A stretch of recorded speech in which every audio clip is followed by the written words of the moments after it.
तो यूएस ने वेनेजुएला पर अटैक कर दिया है और ये अभी की ब्रेकिंग न्यूज़ है।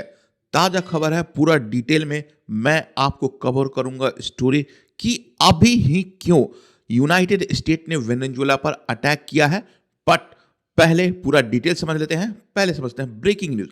आधी रात मतलब जब अभी वेनेजुएला में कितना बज रहा है, 2 बज रहा है रात, उसी समय उसकी राजधानी कराकस में एक के बाद एक 7 बड़े धमाके सुने गए और आई विटनेस लोगों ने कम ऊंचाई पर उड़ते हुए फाइटर्स जेट और हेलीकॉप्टर्स वहां पर देखे हैं और फॉर्चूना मिलिट्री बेस और ला कार्लोटा एयरपोर्ट के पास आग और धुआं देखा गया है। भाई, शहर के दक्षिणी हिस्से में भी बिजली काट दी गई है। अब हम लोग समझते हैं कि हुआ क्या है, बट आगे बढ़ने से पहले दोस्तों एक छोटा सा रिक्वेस्ट है, चैनल को सब्सक्राइब कर दो। तो ये अल जजीरा की खबर मैं आपके सामने लगा रहा हूं। इसमें आप देख रहे हो explosions heard over Venezuela capital Caracas amid US tension. अब क्या टेंशन है इसके बारे में बताऊंगा। एसोसिएटेड प्रेस ने उसने भी खबर डाली है, at least 7 explosion and low flying aircraft are heard in Venezuela. तो इतना ही नहीं, अगर आप ट्विटर पे जाओगे तो वहां पर भी जो वहां के लोकल लोग हैं वो सारे के सारे विजुअल्स वहां पर डाल रहे हैं। That is dramatic. मतलब यूनाइटेड स्टेट ने वेनेजुएला के ऊपर युद्ध का ऐलान कर दिया है क्या? पूरा डिटेल में समझते हैं। एक और दो ट्वीट ले लेते हैं। ये ताराबुल है, breaking news. Apache helicopters devastated Caracas Venezuela military installation. क्या ये फुल स्केल इन्वेजन है? क्या डोनाल्ड ट्रंप की सरकार ने वहां पर जो सत्ता है उसको कमजोर करने के लिए उसको अटैक किया है, या फिर कोई और ही रीजन है? आइए जानते हैं इस वीडियो में। बट पहले मैं आप लोगों को बता देना चाहता हूं, जो भारतीय दर्शक है उनको पता नहीं होगा कि वेनेजुएला है कहां। तो ये जो ग्लोबल मैप देख रहा है ना, ये आपका हो गया नॉर्थ अमेरिका और ये है साउथ अमेरिका। यहां पर है America, United states of America, जहां के प्रेसिडेंट हैं डोनाल्ड ट्रंप। और ये छोटा सा देश है वेनेजुएला, समझ रहे हो? इससे इसकी दूरी ज्यादा नहीं है। अमेरिका यहां पर आसानी से अटैक कर सकता है। अब समझते हैं कि भाई हुआ क्या है, ये सीक्रेट वार क्यों चल रहा है? क्या यह ट्रंप का सीक्रेट वार है? अमेरिकी सेना पिछले कुछ दिनों से कैरेबियन सागर में ड्रग बोट्स को निशाना बना रही है। 35 अटैक्स कर चुका है। मतलब आपको मैं बता देता हूं, ये कोई अचानक से युद्ध नहीं हुआ है। अभी चारों तरफ से वेनेजुएला को घेर लिया है अमेरिकन वारशिप्स ने। और इतना ही नहीं, वहां पर अमेरिका का आरोप है कि जो वहां की सरकार है वेनेजुएला, वो ड्रग लॉर्ड और तस्करों को बढ़ावा देती है। और उसके लिए उसने क्या किया है, 35 अटैक्स अमेरिका ने मतलब वेनेजुएला के जो बोट्स होते हैं उस पर किए हैं, जिसमें बताया जा रहा है कि 115 लोगों की मृत्यु हो गई है। ट्रंप का सीआईए का स्ट्राइक भी हुआ था कुछ दिन पहले। पिछले हफ्ते ही सीआईए ने वेनेजुएला की धरती पर एक ड्रोन स्ट्राइक किया था। मतलब धीरे धीरे ये जो भी यूएस का कनेक्शन है ना, मतलब उजागर होते जा रहा है। ट्रंप प्रशासन ने वेनेजुएला पर ब्लॉकेड और हमलों की धमकी दी थी। मतलब ट्रंप लगभग हर दूसरे या तीसरे दिन वेनेजुएला की सरकार के खिलाफ कोई ना कोई बयान देते रहते हैं और उसको इकोनॉमिक ब्लॉकेड के बारे में भी बताते हैं। यह ड्रग्स के खिलाफ जंग नहीं, मदुरो को हटाने की साजिश है। साफ साफ बात है भाई, अगर ड्रग्स को हटाना है, ड्रग्स तो एक एक्सक्यूज है, लेकिन जो अमेरिका की पॉलिसी है ना वेनेजुएला के तरफ, वो क्लियर है। आज नहीं तो कल किसी भी तरीके से वेनेजुएला की जो गवर्नमेंट है, जो अमेरिका के खिलाफ है, उसको सत्ता से बेदखल करना। रीजन बहुत सिंपल है। दुनिया का सबसे ज्यादा तेल कहीं पर है, नॉन रिजर्व, सऊदी अरेबिया के पास भी नहीं है, वो वेनेजुएला के पास है। और वेनेजुएला की सरकार किसी भी प्राइवेट कंपनी को अपने देश में नहीं आने देना चाहती है और उसका आइडियोलॉजिकल डिफरेंसेस है अमेरिका के साथ, क्योंकि अमेरिका एक कैपिटलिस्ट कंट्री है और वेनेजुएला सोशलिस्ट और मोरलेस कम्युनिस्ट कंट्री है। बट एनीवे, अमेरिका बहुत दिनों से इसके पीछे पड़ा हुआ है। अगले सर में मदुरो, जो वहां के प्रेसिडेंट हैं निकोलस मदुरो, मैं आपको दिखाता हूं। ये जो आपको स्लाइड में दिख रहा है, ये बंदे, ये है वेनेजुएला के करंट प्रेसिडेंट। जो है निकोलस मदुरो। ओके, अब आ जाते हैं मदुरो। इनका दावा है कि ये कोई ड्रग्स की लड़ाई नहीं है, ये सिर्फ और सिर्फ तेल की लड़ाई है। क्या ये सच है? आपको क्या लगता है? अपनी राय कमेंट में लिख करके बताइए। सारे दर्शकों का यही मानना होगा कि भाई जो ड्रग्स का काम तो कोलंबिया में भी चलता है। कोलंबिया कहाँ पे है? वहीं पे वेनेजुएला, जो आपका मैप दिख रहा है यहाँ पर, इसी रास्ते से, मतलब मैक्सिको में भी ड्रग्स चलता है, जो ये अमेरिका के नीचे दिख रहा है, जहाँ पर मैं दिखा रहा हूँ। यहाँ पर भी बहुत सारे ड्रग्स तस्कर हैं। ये जो देश दिख रहा है वेनेजुएला, जो रेड सेक्शन में, इसके बगल में जो ये पाला पार्ट है, वो कोलंबिया है। तो यूनाइटेड स्टेट ने सिर्फ वेनेजुएला को ड्रग्स के नाम पर अटैक करने के लिए क्यों चुना है? साफ साफ यही क्लियर बताता है कि वहां पर दुनिया में सबसे ज्यादा तेल है और अमेरिका की उस पर नजर है। ये तो एक छोटी सी कहानी है, और मैं आपको बता देना चाहता हूं, जो मदुरो हैं, ठीक है, उनको सत्ता से हटाने के लिए पिछले 2-3 सालों में इतना ज्यादा वहां प्रदर्शन हुआ है, और इतना भी नहीं। उसके बाद मैं बता देना चाहता हूं, निकोलस मदुरो को हटाने के लिए उनकी सरकार को अमेरिका इलीगल मानती है। वहां के जो विपक्ष के नेता है ना, उसका पूरा समर्थन करती है, और पिछले 1 साल के अंदर ना जाने कितने प्रयास हो चुके हैं कि भाई जो निकोलस मदुरो हैं, उनकी सरकार को बेदखल किया जाए। मिलिट्री कू तक हो गया था भाई, लेकिन जो उनको जनता का समर्थन है निकोलस मदुरो का, वो बहुत ही तगड़ा है, क्योंकि वो बहुत सारा सोशल वेलफेयर और जनता के लिए काम करते हैं, ऐसा उनको लगता है। लेकिन अभी जो वेनेजुएला का हाल है, वो समझ लो कि इतना खराब है कि आपको मैं बता नहीं सकता हूँ। वहाँ पर जो हाइपर इन्फ्लेशन है भाई, वहाँ 500% महंगाई बढ़ी हुई है, और वहाँ के लोगों का जो दिन है वो उतना अच्छा नहीं है। अगर मैं और डिटेल में कुछ बात करना चाहता हूँ वेनेजुएला के बारे में, कुछ चौंकाने वाले रिजल्ट्स आपको बता देना चाहते हैं। दुनिया का सबसे बड़ा तेल भंडार, 303 अरब डॉलर का, वो वहां पर ऑलरेडी एग्जिस्ट करता है। वेनेजुएला के पास दुनिया का सबसे बड़ा कच्चा तेल, क्रूड ऑयल जिसको हम लोग बोलते हैं, यह सऊदी अरब और अमेरिका से भी ज्यादा है। अगर वेनेजुएला चाहे तो वह पूरी दुनिया की प्यास बुझा सकता है। फिर भी यह देश गरीब क्यों है?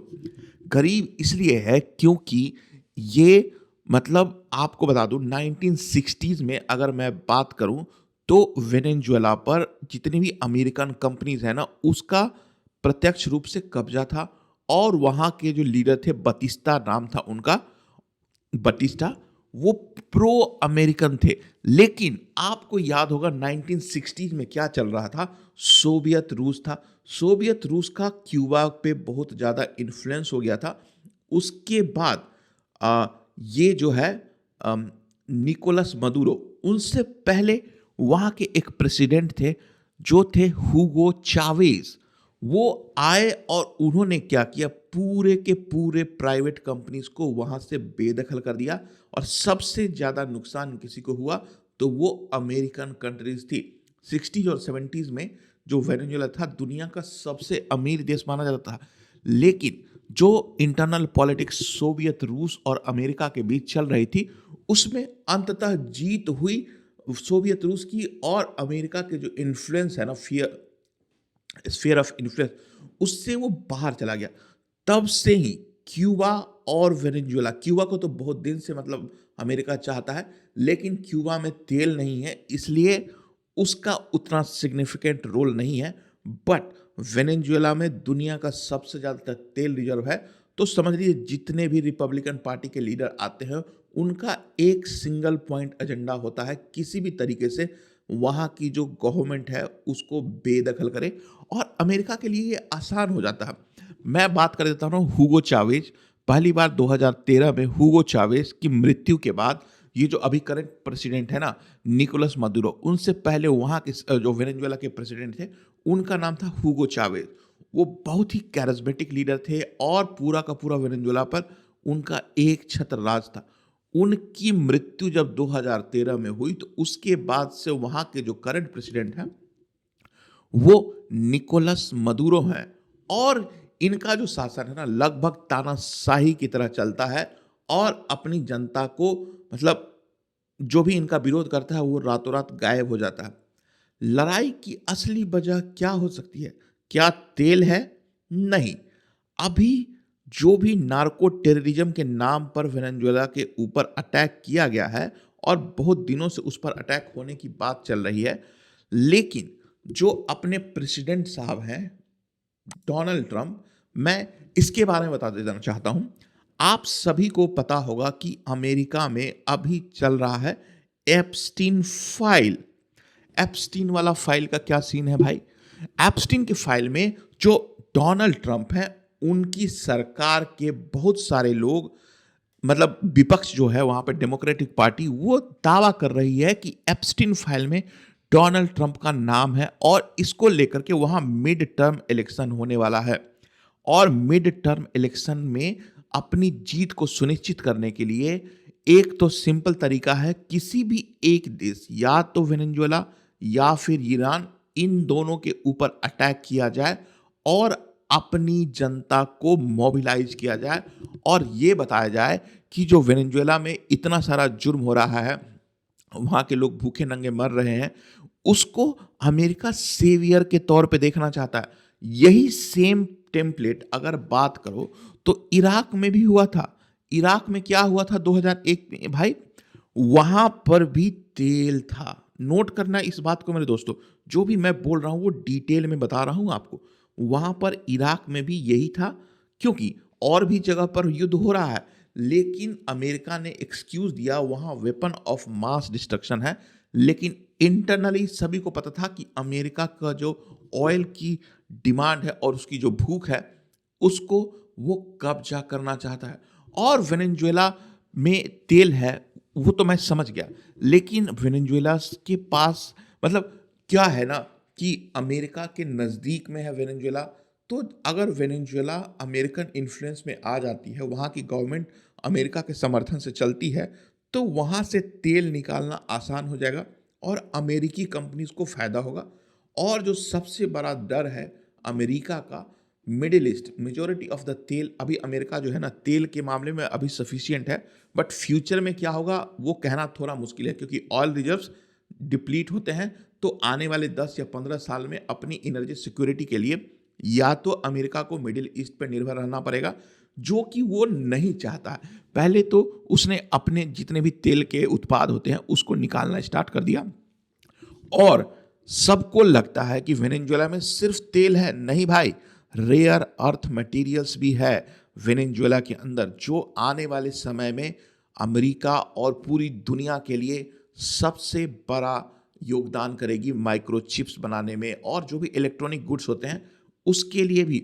तो निकोलस मदुरो जो सरकार है, 2 दिन पहले ही उसने इंटरव्यू दिया था और इंटरव्यू में ये बोला था कि वो डोनाल्ड ट्रंप से 10 मिनट तक बात भी किया था और अमेरिका के साथ इंगेज करना चाहता है।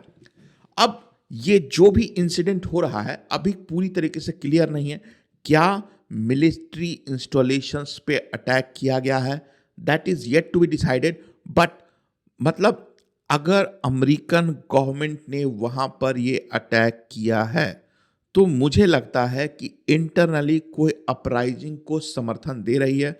हो सकता है कि जो मिशनरीज आर्मी है उनको रेबल बना करके, जैसा अमेरिका का प्लान होता है हमेशा जब भी किसी देश में अटैक करना होता है, तो वो मिशनरीज आर्मी को वहां पे रखती है और वो सत्ता से बेदखल करना चाहती है निकोलस मदुरो को।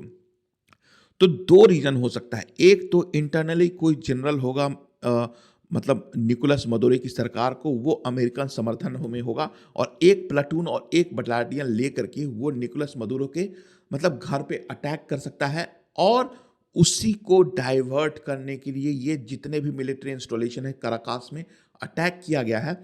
तो ये अभी ऑन गोइंग न्यूज चल रहा है, अभी किसी ने कंफर्म नहीं किया है, 2 बजे रात है, एक दिन और होने दीजिए और मुझे पता चल जाएगा क्या ये सर्जिकल स्ट्राइक था या फिर full phloem regime change. Regime change होता है तो मेरा मानना है कि भाई हो जाए रिजीम चेंज, क्योंकि डोनाल्ड ट्रंप को अपने मिड टर्म इलेक्शंस के लिए, क्योंकि जो होता है युद्ध, उसमें अमेरिकन सैनिक शहीद हो सकते हैं, बस यही रीजन है। अदरवाइज डोनाल्ड ट्रंप कब का रिजीम चेंज करा चुके होते। और इसके ऊपर वेनेजुएला के ऊपर उनके मिलिट्री एसेट्स और बहुत सारे लोग हैं, वो इसका समर्थन करेंगे। अब आने वाले समय में मैं वेट करूंगा, क्या निकोलस मदुरो को गिरफ्तार किया जाता है या फिर मार दिया जाता है, या फिर ये जो भी मिशन है उसको सर्जिकल स्ट्राइक ऑन क्या बोलते हैं ड्रग लॉर्ड के खिलाफ बोला जा रहा है। मुझे ऐसा नहीं लग रहा भाई। पोर्ट्स पर अटैक किया गया है, एयरपोर्ट पर अटैक किया गया है। ये कब किया जाता है? ताकि आपकी जनता भ्रमित हो जाए, और जो निकोलस मदुरो की जो आर्मी है ना, वो तो कहीं बटालियन कहीं पर होगी। तो या तो किसी मतलब जो विपक्ष के नेता हैं वेनेजुएला में। और अभी आपको इतना भी पता होगा कि भाई जो अभी नोबेल का जो पीस प्राइज था ना, वो डोनाल्ड ट्रंप चाह रहे थे, लेकिन वो मिला विपक्ष की जो नेता है वेनेजुएला में, उसको मिला था। तो ये भी रीजन हो सकता है भाई। तो पीस विथ पावर। अब जिस तरीके से डोनाल्ड ट्रंप ने वेनेजुएला पर अटैक किया है, ये मतलब निंदनीय है। ये होना नहीं चाहिए था, क्योंकि युद्ध जब भी होता है तो बहुत सारे लोगों की मृत्यु होती है। बट एनीवेज दोस्तों, मुझे सिर्फ और सिर्फ ये एक डाइवर्जन टैक्टिक्स लग रहा है। जो एनालिस्ट है वो ये बता रहे हैं कि डोनाल्ड ट्रंप है ना, अपना एप्स्टीन फाइल में नाम छुपाने के लिए ही ये सब कर रहे हैं। क्योंकि जिस तरीके से एप्स्टीन फाइल के रिजल्ट को लाया जा रहा है, उसमें पहले बिल क्लिंटन, उसके बाद बिल गेट्स, जितने भी बड़े बड़े नाम हैं, माइकल जैक्सन, सभी के साथ तस्वीरें आई हैं। यहाँ तक कि डोनाल्ड ट्रंप की भी तस्वीरें आई हैं।